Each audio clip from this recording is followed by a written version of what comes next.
Bom, eu sou Dudu Bertolini, estilista, stylist. Acho que antes de mais nada eu sou um comunicador de moda. E eu digo isso porque eu acho que eu estou muito interessado cada vez mais em todas as plataformas de comunicação que eu puder exercer o meu olhar, onde eu puder aplicar o meu estilo. Então, muito mais do que propriamente um estilista ou stylist, eu me vejo como esse comunicador. Já que nesse momento profissional, eu tenho licenciado produtos para várias empresas, estou trabalhando como curador de uma exposição, acabei de trabalhar como entrevistador e curador de um documentário, estou publicando uma revista independente de imagem, então realmente eu acho que esse é um momento profissional muito prolífero para mim. Por isso insisto mais uma vez, prefiro me denominar um comunicador multimídia de moda do que apenas um estilista ou stylist. Mas eu comecei profissionalmente trabalhando como stylist. Eu cursei a faculdade de moda Santa Marcelina e mais ou menos nos anos 2000 propriamente eu comecei a trabalhar de forma independente.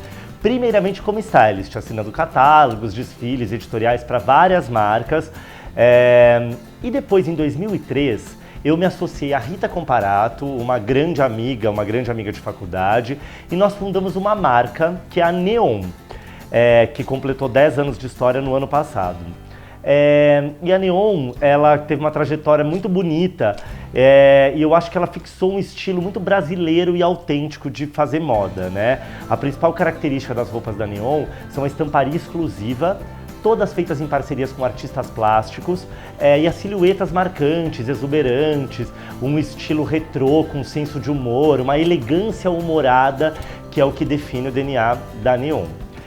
No ano passado, nós interrompemos as nossas operações como confecção própria e nós passamos a licenciar produtos e a fazer linhas exclusivas de confecção e não mais o atacado nacional e internacional como fazíamos antes. E de lá para cá houve esse resgate, não apenas com a Neon, mas com todas essas outras atividades profissionais que eu comecei a exercer logo no começo da minha carreira, ainda no final dos anos 90. Olha, eu posso dizer que o Brasil me inspira muito. Ser brasileiro me inspira demais e eu acho um luxo ser brasileiro, essa que é a verdade. E por mais que eu veja que cada vez mais eu vá articular parcerias e trabalhos fora do Brasil, eu nunca vou deixar de ter aqui como uma casa, mesmo que eu esteja em qualquer outro lugar do mundo. Ou seja, eu fico aqui, mas estando por todos os lugares, como eu acho que é o mundo hoje em dia, essa aldeia globalizada aonde a gente vive. E eu acho que graças ao meu trabalho e ao meu interesse próprio, eu conheço muito do Brasil. Ainda falta muito a conhecer, né? Mas eu posso dizer que eu conheço muitos lugares que muita gente não conhece, né? Viajando mesmo a trabalho e investigando a cultura e o artesanato brasileiros. Por exemplo, agora eu estou fazendo um projeto, uma curadoria que vai ser lançada em agosto deste ano de 2013, que é uma exposição que chama Renda-se, e elas são parcerias entre grandes estilistas brasileiros e comunidades rendeiras. Então nós mapeamos 10 comunidades rendeiras e 10 estilistas e cada um está trabalhando com uma comunidade. Então por conta disso eu viajei pelos cantos mais inóspitos do Brasil, fui para o Delta do Parnaíba, no Piauí, fui para o interior do Sergipe, fui para o interior do Ceará, fui visitar a casa dessas rendeiras e desenvolver com elas projetos que são verdadeiros artesanatos de luxo do Brasil. Então isso, por exemplo, é um projeto que me inspira demais, né?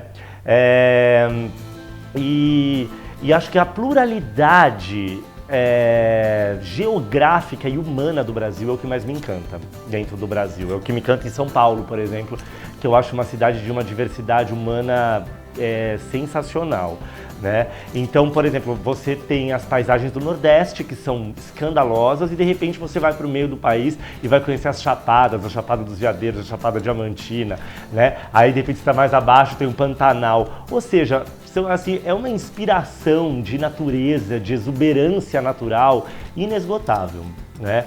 Mas uma coisa que eu acho importante é que eu acho que você não tem que fazer caricatura do Brasil para ser brasileiro. Da maioria dos estilistas e criadores brasileiros, acho que eu posso dizer que eu sou talvez um dos mais escancaradamente brasileiros, já que a minha linguagem ela é super tropical, super colorida, já que eu flerto diretamente com essa cultura. Porém, eu acho que todos somos brasileiros, mesmo o estilista que faz um trabalho mais conceitual, ou mais minimalista, ou mais sóbrio em termos de cor, eu não acho que tem que estar ligado ao samba, ao futebol e à mulata o fato de ser brasileiro. Eu amo samba, eu amo futebol, eu amo mulata, mas eu não acho que são esses estereótipos que de fato constroem quem nós somos. Eu acho que o DNA brasileiro, ele é mais profundo. E eu também tenho uma frase que eu sempre digo, que eu acho que é necessário uma percepção sensível e aguçada da realidade à sua volta. Porque senão, a melhor informação de moda ou a mais banal folha da natureza, nada disso vai passar por você se você não tiver sensibilidade para perceber. E aí, se você tem sensibilidade, você perde o preconceito de onde sua inspiração pode vir. E ela realmente pode vir do mendigo da rua, ela pode vir de uma música, ela pode vir de um lugar, de um cheiro, de um espírito, de uma sensação, né? Eu sou muito inspirado pelas pessoas, pela maneira como as pessoas expressam a identidade delas, seja na roupa, seja no estilo. Eu acho que estilo não tem a ver com roupa, tem a ver com alma e personalidade. Então eu me inspiro por pessoas. Eu estou sempre observando as pessoas, criando narrativas para onde as pessoas estão indo, para onde elas estão vindo, por que elas escolheram uma determinada roupa. Eu nunca estou olhando para elas falando, ai que pessoa cafona, ai que pessoa chique. Não isso, mas tipo assim, entender antropologicamente o que está por trás do que aquela pessoa veste. Isso são coisas que me inspiram. Eu sou super inspirado por música, eu adoro ouvir música, principalmente oldies e rock and roll. Eu confesso que eu sou bastante vintage, tanto na hora de me vestir quanto na hora de ouvir. Não que eu ame a cultura contemporânea e não que eu quisesse viver em outro momento. Mas por outro lado, é tão engraçado que eu sou uma mistura tão louca de tanta coisa, com tanta exuberância, mas no fundo eu sou um homem clássico. E eu, na hora de falar de moda, eu também sempre repito que meus alicerces de moda são Helmut Newton, são Diana Vreeland, Yves Saint Laurent. É isso que me encanta, sabe? É no Kenzo, no Miyake, essa energia. Eu sou apaixonado pelos 70, 80, 90, eu sou apaixonado pelos anos 20, eu sou apaixonado pelos anos 50. Então, é realmente um grande liquidificador. E eu acho que a característica do criador do século XXI é que ele seja uma parabólica de informações, uma curadoria constante de referências de tudo que está à sua volta. E o DNA da moda brasileira está se consolidando. E é muito legal poder fazer parte desta construção. Talvez na moda a gente ainda não tenha statements assim de reconhecimento e valorização, como a gente tem nas artes plásticas, como a gente tem na música, né? Você viaja o mundo todo mundo sabe quem são os Mutantes, todo mundo sabe quem é o Caetano, ou seja, a música brasileira, ela tem uma representatividade no mundo muito grande. A moda brasileira não ainda. O estilo brasileiro tem mais, né? Se você perguntar para qualquer pessoa do mundo qual é o estilo do brasileiro, eles vão saber dizer e vão reconhecer isso ao nosso carisma, às nossas cores, ao nosso corpo, a uma série de fatores que identificam a brasilidade por todo mundo. Mas a moda brasileira ainda não atingiu esse patamar. E eu acho que é graças a uma geração cada vez mais diversificada de criadores que isso está se consolidando. As nossas semanas de moda se profissionalizaram demais, graças ao Paulo Borges, ao São Paulo Fashion Week, à Casa de Criadores, ao extinto Fitoervas Fashion, a N eventos que promovem a moda brasileira. Ela tem se consolidado cada vez mais e tem ganhado um reconhecimento cada vez maior. Mas eu insisto, eu acho que a gente ainda está descobrindo o caminho de fazer isso. A estamparia é um dos elementos que melhor traduz a brasilidade. Obviamente pela questão tropical e brasileira que nós temos, mas até porque ao longo da nossa história, em alguns episódios a gente teve parcerias de criadores com grandes artistas, criando uma linguagem visual muito forte, muito única do Brasil. Então eu coloco como exemplo a Ródia, que já traçava essas parcerias nos anos 60, promovendo esses desfiles show, né, e sempre levando os maiores nomes das artes plásticas junto com as criações, junto com as roupas. Nos anos 80 a gente tem a arte nativa aplicada, a Ana, que é essa marca da família Gomes, que pegavam estampas do Brasil e chamavam artistas para interpretar as pinturas indígenas ou a fauna e a flora brasileiras e criar essas estampas. E a Neon, dentro desse movimento, também fez isso, né? Então eu acredito que este é um caminho que traduz bastante do que é a moda brasileira e do seu DNA. Eu acho que hoje em dia o estilo brasileiro ele é mais visto do que a moda, né? E eu acho que o brasileiro tem uma coisa que o francês sabe dizer muito bem, que é o savoir-faire, né? Esse nosso elan subjetivo que encanta ao mundo todo. E realmente, assim como a nossa raça ela é muito miscigenada, né? Você olha para os brasileiros e eles poderiam ser de vários lugares do mundo, né? Porque a gente tem uma mistura étnica muito forte, né? Eu acho que o estilo do brasileiro também tem isso, né? Ele é um gypsetter, né? Ele absorve um pouco de todos os lugares de onde ele vai, mas ele nunca deixa de perder esse carisma que é muito próprio do brasileiro, né? Quando a moda brasileira consegue traduzir o estilo brasileiro, a gente chega numa eureka. É aí que eu acho que a coisa acontece e que ambos tornam-se inesquecíveis, tanto a moda quanto o estilo. Eu acho que parceria é uma palavra fundamental no século XXI. Eu acho que ninguém faz nada sozinho, ainda mais quando a gente fala de moda. Seja um desfile ou uma marca, você tem que ter parceiros ao seu lado. E eu acho que os negócios contemporâneos, eles são assim. A gente tem os estilistas autores, e a maioria deles está prestando serviços para grandes grupos ou para grandes marcas. E essa equação é que dá certo. Porque hoje em dia, muito diferente da época daquela economia crescente dos anos 80, onde você começava fazendo meia no quintal da sua casa e virava fórum, Zoom para elos, hoje em dia não. Eu acho que a gente precisa ter o suporte, né, de grandes grupos, ou de investidores, ou de parceiros, para que exista esse co-branding, para que exista essa troca. Então, formatos de parcerias que vão desde a H&M ou da Riachuelo, que convidam estilistas, autores para assinar suas coleções, isso é um formato muito positivo, porque eles entram com a estrutura, com a produção, e o estilista entra com o marketing, com a criação, com a linguagem de moda que ele desenvolve. No ano passado, no ano de 2012, nós tomamos essa séria decisão de fechar a confecção da Neon e transformá-la num escritório de marketing e branding, né? O resultado disso está aqui atrás. Todos esses produtos que eu tenho aqui são licenciamentos feitos com a marca Neon e com a marca do Bertolini. Ou seja, eu criei as campanhas, eu participei da divulgação, mas não fui eu que produzi propriamente, né? Então eu conheci o know-how de cada uma dessas empresas, de cada uma dessas equipes de estilo, e a gente chegou nesse resultado, que é o resultado de um co-branding. Este é um formato muito contemporâneo, né? E eu acho até que pode ser que venha daí a visibilidade internacional da moda brasileira, quando os grandes grupos nacionais ou os internacionais passarem a investir nos criadores brasileiros. Eu acho que a questão da cópia internacional ela não pode ser generalizada. Primeiro que eu acho uma coisa que a cópia ela é um esporte mundial, né? Ela é uma coisa praticada por todos. Inclusive os maiores estilistas autores, se você pegar o Nicolas Ghesquière ou a Miúcha Prada, eles nunca vão deixar de dizer que eles copiam. Eles copiam o passado, eles transformam o presente, eles se inspiram na história da arte, na história da moda, mas assim, já faz muito tempo que a moda não cria nada de novo, né? A moda ela já é um liquidificador de referências, de história, de estilos, de momentos, né? E o que mais, na verdade, desenha a moda contemporânea é essa mistura, é o high-low, é esse mix maluco de ideias acontecendo no mesmo espaço e no mesmo momento, né? Então, na verdade, hoje em dia, com a velocidade da informação, eu já nem acho que... Eu acho que realmente existe uma globalização muito forte no que diz respeito à moda. Então, se o Style.com divulga num dia, na semana seguinte já está no Bom Retiro. Às vezes não são nem os criadores do São Paulo Fashion Week que vão copiar isso. Isso já foi copiado pela China e pela Índia muito antes disso acontecer. Então, eu acho hoje em dia que não importa muito o que você copia, mas sim como que esse resultado torna-se único ou forte. Ah, mas você copiou o Balenciaga e eu copiei os anos 40. Qual é a real diferença disso, percebe? Na verdade, todos os criadores contemporâneos são curadores, porque eles usam, na verdade, informações que já existem e as transformam de uma maneira única.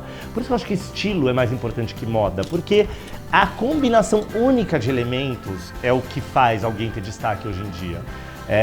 O que a Miúcha Prada faz, ela não dita a moda mundial, mas ela dita um estilo tão forte que vai identificar consumidores no mundo todo. Mas a Miúcha não quer ser o Nicolas Ghesquière não quer ser o Valentino, cada um quer ser a melhor versão de si próprio. Essa é a característica dos criadores contemporâneos, né?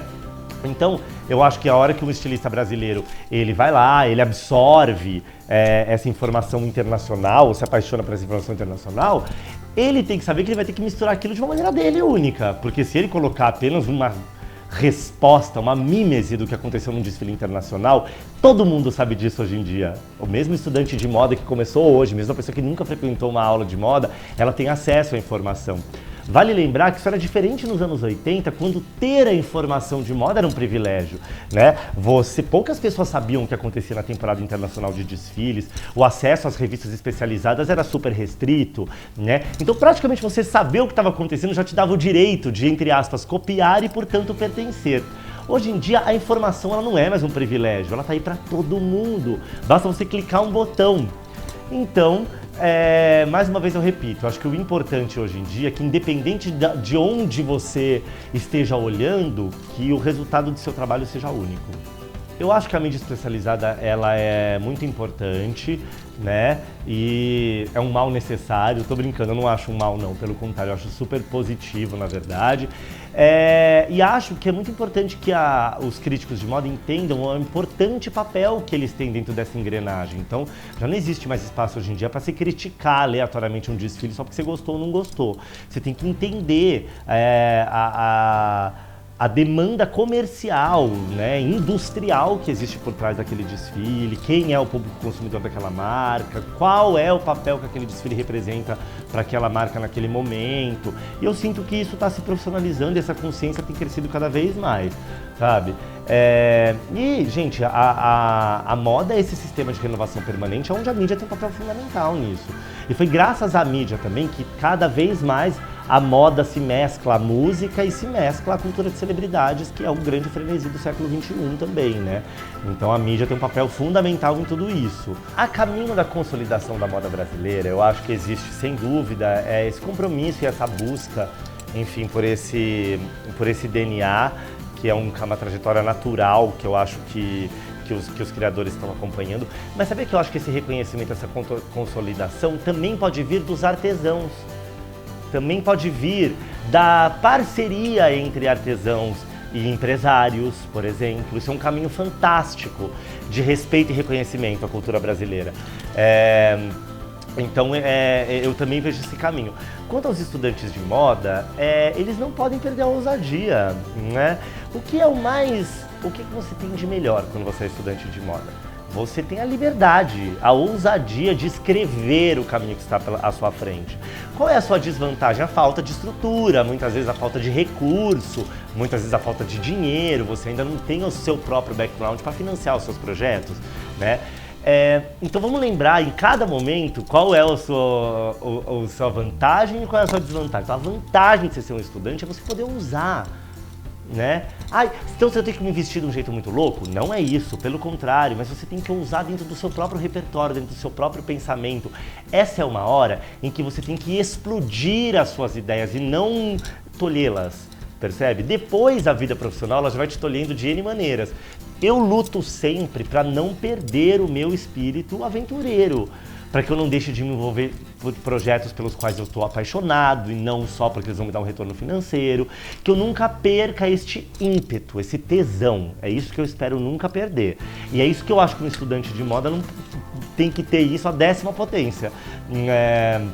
Estudante de moda, de jornalismo, estudante de qualquer assunto, na verdade, sabe?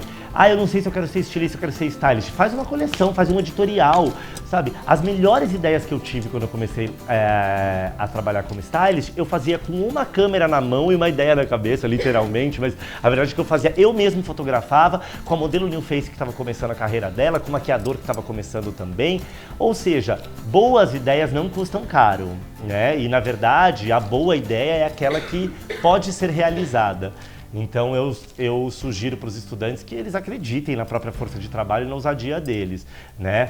Porém, obviamente que você tem que entender como é o mercado para que você trabalha, porque se você também se fechar numa utopia conceitual e fantasiosa, você também não vai conseguir se consolidar no mercado de trabalho.